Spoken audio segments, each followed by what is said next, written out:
Africains, Africaines, bonjour. Ivoiriens, Ivoiriennes, bonjour. Chers descendants d'Africains dispersés partout dans le monde et dans les Caraïbes, bonjour. Nous sommes aujourd'hui le 7 avril 2025. Je suis Marie-Gabrielle Taka et je vais vous raconter une histoire. Une histoire comme on voit un peu partout. C'est une dame, une jeune dame qui était la maîtresse d'un monsieur. À un moment donné, la monotonie s'est installée peut-être dans le couple et le monsieur, il avait envie de voir ailleurs, d'aller voir ailleurs. Et il a rencontré la jeune dame, jolie, bien là. Ils ont commencé à être ensemble. C'était chic.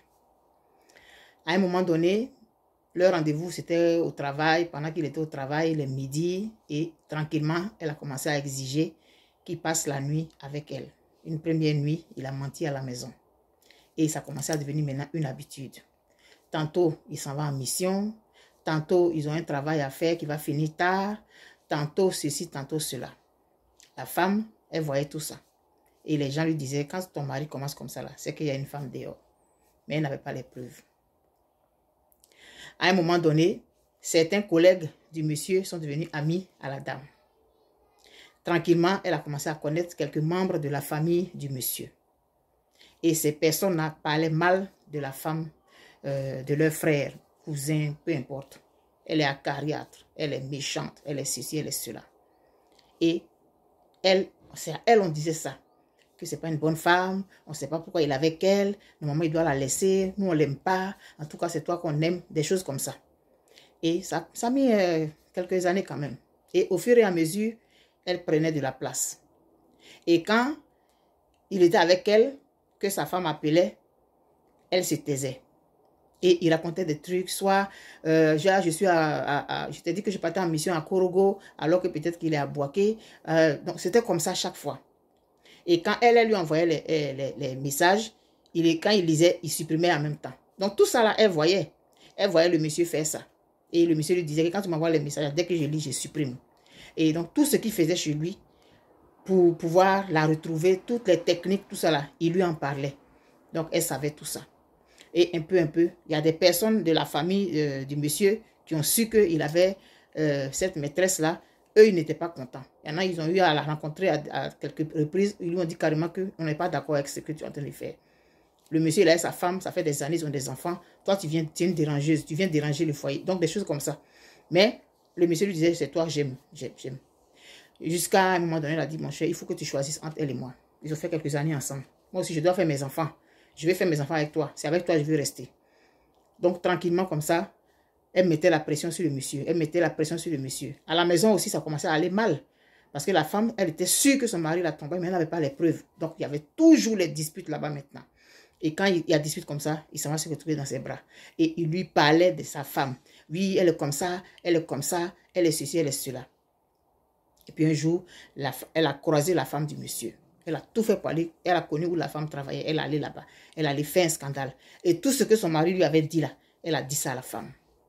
Tu es comme ça, tu es comme ça, tu as ceci, tu as cela, je suis au courant. C'est moi, il aime, blablabla. Et la dame, elle a dit, bon, c'est bon. J'ai fait des enfants, c'est vrai, mais je ne vais pas mourir. Et donc, elle a décidé de partir. Et quand elle est partie, elle a intégré le foyer. Elle est rentrée chez le monsieur, bien contente comme ça. Donc, les gens qui la soutenaient, les membres de la famille du monsieur qui la soutenaient là, elle les recevait chez eux. Vraiment bien là, avec tous les honneurs et tout. Et pourtant, l'autre femme faisait ça. L'autre femme, elle faisait ça.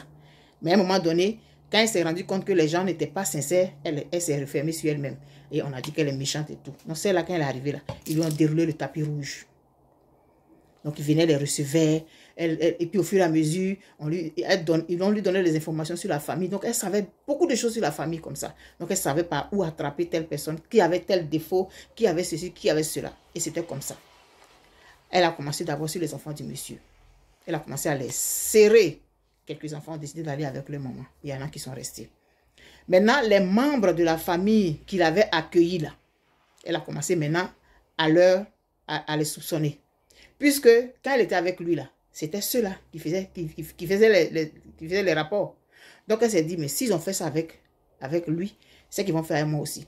Donc, elle a commencé maintenant à les combattre. Ils étaient étonnés. Aïe! Mais c'est pas toi. On t'a... Ah, je dis, dans mon foyer ici, là, je vais voir personne. Donc, elle a interdit l'entrée de sa maison à tous ces membres de la famille qui partaient jouer au rapporteur, qui partaient jouer au quoi, contre l'autre femme là. Elle leur a interdit l'accès de sa maison. Ses amis qui étaient au courant, qui connaissaient la femme et puis qui la connaissaient, elle savait que ses amis là, ils partaient chez le monsieur, la femme les recevait. Et elle aussi, les gens la recevaient. Et ceux-là aussi, ils lui donnaient les informations sur la femme. On est allé, elle est ici, là. Donc ceux-là aussi, elle leur a interdit l'accès à son mari. Je ne veux plus te voir avec eux. Ce n'est pas de bonnes personnes. Et donc quand le monsieur dit, je m'en vais en mission, elle soupçonne tout de suite qu'il y a une autre femme. Puisque c'est ce qu'elle avait fait. Je vais aller avec toi. Donc elle le suivait partout en mission. À un moment donné, il dit, mais c'est quoi? Je m'en vais en mission, je m'en vais au travail, c'est quoi? Elle dit, je ne veux pas. Quand le monsieur reçoit un appel, qui se déplace pour aller écouter là-bas, elle le suit, puisque c'est comme ça qu'il faisait avec elle. Donc, tous les comportements que le monsieur avait avec elle, là, quand elle voyait venir, elle dit, ça là, c'est ça là, il a fait, puis il m'a prise chez moi ici, donc moi, je ne peux pas accepter ça. Tout le monde était surpris maintenant. Aïe, ceux qui étaient d'accord avec elle, ceux qui n'étaient pas d'accord avec elle, tout le monde les a mis au pas. Elle était implacable. Les enfants qui étaient allés chez leur maman là, elle leur a interdit l'accès de sa maison. Le monsieur essayait de parler, elle dit, mon ami, j'ai dit, je ne veux voir personne ici. Ceux dont je t'ai donné la liste là, je ne veux pas les voir ici. Ceux qui étaient restés là, elle les maltraitait. Parce que c'était leur maman. Et c'est dans ça là que le monsieur était. Il ne savait plus comment faire pour s'en sortir. Mais c'était comme ça. Quand tu as semé, il faut récolter. Maintenant, elle croyait qu'elle était arrivée. Elle était tellement sûre d'elle parce que le monsieur la craignait. On voyait que le monsieur la craignait maintenant. Quand il finit au travail à 18 h, à 19 h, il est à la maison. Samedi, dimanche, il ne sort pas. Son téléphone, là, elle prend ça. Quand on appelle, elle regarde. Ou bien elle va décrocher et elle va demander c'est qui. Puisque c'est comme ça qu'elle faisait. Il lui faisait des virements. Elle a dit, je vais gérer ton compte.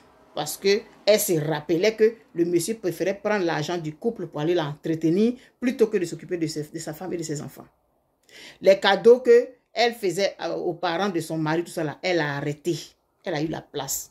Quel est le problème? Et puis, un jour, à un concours de circonstances, le monsieur a rencontré une autre femme. C'est là que l'histoire s'arrête. Je vais transposer ça maintenant avec notre situation actuelle en Côte d'Ivoire. Quand le RDA était dans l'opposition, qu'est-ce qu'on n'a pas vu? Qu'est-ce qu'on n'a pas entendu? Qu'est-ce que le RDA n'a pas dit? Qu'est-ce que le RDA n'a pas fait?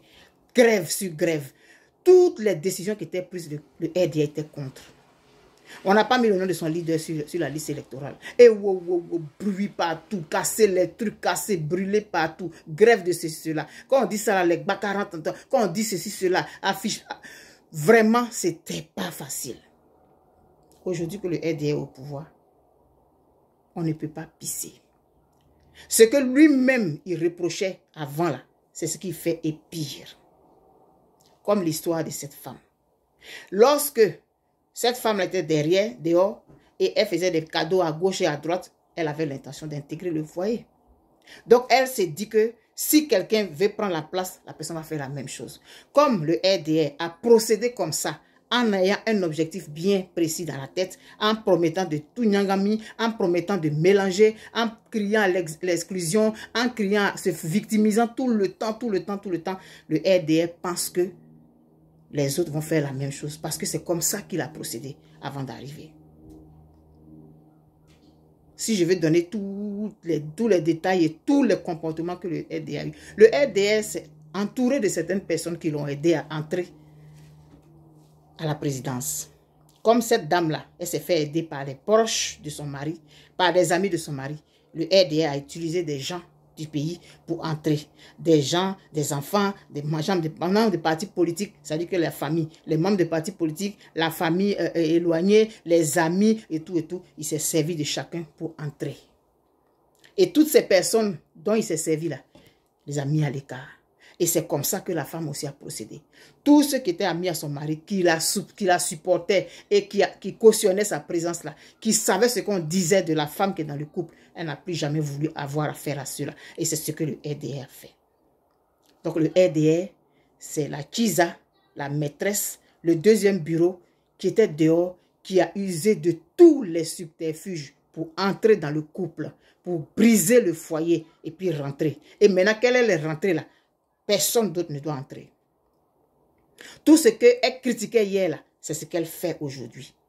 Interdit ceci, interdit cela. Tous ceux qui tournaient autour là, elle les a considérés comme des gens qui sont capables de lui ravir son foyer. Donc le RDA se méfie de tous ceux qui l'ont aidé à s'installer. Il se méfie de tous ceux qui riaient avec lui. Et toutes ces personnes, il les tape dessus. Chiza, qui est devenue aujourd'hui femme au foyer, c'est comme ça que ça se comporte. Et c'est les choses qu'on voit autour de nous. Bonne méditation. Mais un jour, il y a une femme qu'il a rencontrée dans la rue. L'histoire s'arrête là. Bye bye, je vous aime très fort.